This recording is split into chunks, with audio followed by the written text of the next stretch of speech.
Bonjour. Bonjour, bienvenue au CFA de l'artisanat. Je vais vous présenter les ateliers coiffure, si vous voulez bien sûr. Voilà, ça travaille. Oui, pardon. Alors Alors, aujourd'hui, on a une classe de BP, brevet professionnel, qui est en atelier pratique.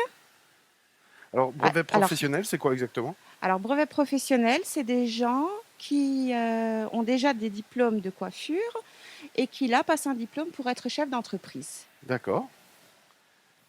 Voilà, donc qu'est-ce que... Alors, ils ont plusieurs spécificités.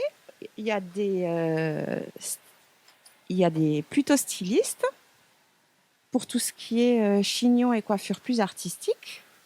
Très C'est une joli. option de l'examen en plus. Et en plus de ces coiffures artistiques et plutôt créatives, ils Voilà. doivent bien entendu faire tout ce qui est travaux de coloration qu'on voit juste un petit peu plus loin. Coloration, coupe, brushing, toutes sortes de coiffages. Là, on a encore de la coloration. Et vers le fond, on a un local qui est spécialement dédié aux messieurs avec le coin barbier.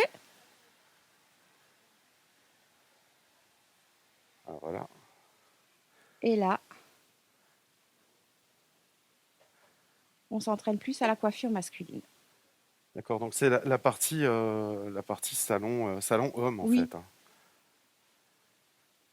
le Très bien. petit coin est destiné aux messieurs, avec Alors, un équipement un peu particulier. qu'est-ce que vous avez comme cursus? Qu'est-ce que vous préparez comme cursus?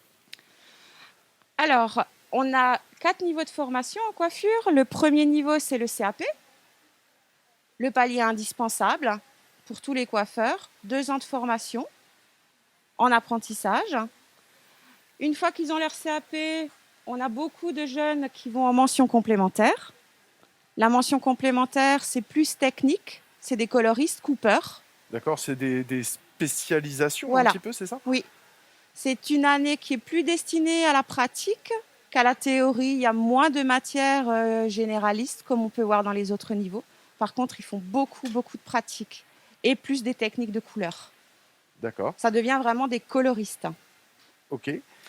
Une fois qu'ils ont leur mention, ils peuvent aller justement rejoindre ces groupes-ci qui sont les brevets professionnels, donc pour passer un diplôme de chef d'entreprise. Et on a encore le dernier niveau qui sont les brevets de maîtrise, donc pour être en plus de chef d'entreprise, formateur, maître d'apprentissage, le D'accord, statut de donc maître, à qui est leur le tour diplôme. d'enseigner après derrière, enfin d'enseigner, de montrer le chemin. Normalement, la prédisposition d'un maître d'apprentissage, c'est effectivement la transmission de savoir. Donc il doit former, il devrait former ou dans son salon ou dans un centre de formation comme le nôtre. D'accord. En CAP, on peut y rentrer de quel âge à quel âge? Dès qu'on est sorti de troisième, on peut rentrer en CAP. Il suffit d'avoir un patron, trouver un patron pour signer un contrat d'apprentissage. Et après, la scolarité, elle s'emboîte automatiquement chez nous. Alors, est-ce que le CFA aide aussi à trouver Oui, des chefs d'entreprise comme ça? bien sûr. De toute façon, on a une liste de contacts. Il y a une liste de contacts sur le site de la Chambre de métier. On organise aussi des job dating, là où les gens qui sont à la recherche d'un contrat et les entreprises qui sont à la recherche d'un jeune peuvent se rencontrer. Donc Il ça, c'est organisé chaque année, ça marche y a bien. une plateforme aussi qui a été mise en place Oui, par la Chambre des métiers, voilà, j'ai c'est ça. entendu. Ouais.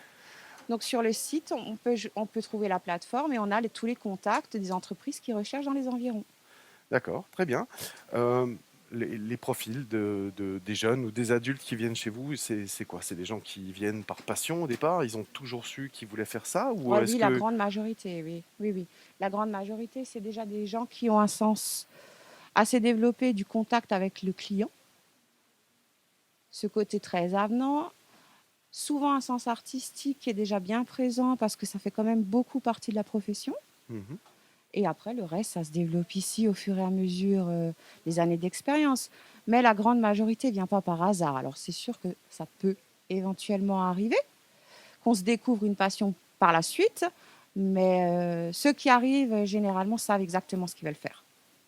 Très bien. Ben, écoutez, un grand merci à vous de nous avoir ouvert vos portes aujourd'hui. Et puis, eh ben, voilà, plein de futurs Voilà, entrepreneurs ici. voilà. Des filles et des garçons. Merci beaucoup. Merci.